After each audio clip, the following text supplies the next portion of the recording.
Hello, so for this week's homework, you're going to find some objects and textures in your house. I want you to try to render them in color, but I know a lot of you might have very limited colors. So I wanted to do an example of just a quick study I did of my inkwell here. I did it entirely in grayscale markers and then use just one or two colors that I have to sort of give it tint. So if you only have one or two markers, this is one way you can sort of play with giving a color to something and still keeping value in it with only using minimal amount of markers. Just know if you use your Tombos on the bottom, let them dry entirely before you go over them with an alcohol marker or a color because they might bleed since they're water-based. So you can see I'm using my different grayscales here. My grayscale set, once again, is like a warm French gray, so sometimes it gets a little brownish.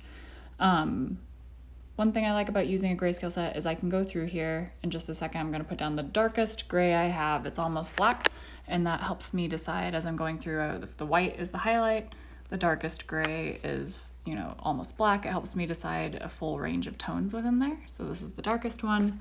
I like to sketch in one of my midtones, get everything laid out, and then do my darkest, and then go through and start building up. So it makes sure that I have a certain amount of contrast in it when we're just painting or something. It's not as easy to see a full range of gray sometimes as when you have a pre-described set that's like in percentages. You can really easily see if you've got kind of a touch of all of the different scales and values.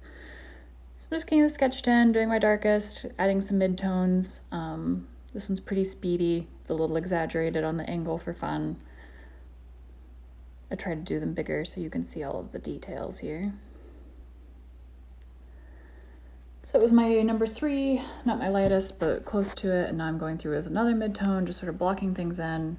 When you're going to go over it with another color, I have to make sure I don't go too dark in big swatches of color because it is going to tint it down. So now I'm using this light blue to start adding just a feeling of color to it. Some areas I'm letting the light blue go over where the gray is and end up in the dark, or in the white, so that it pops.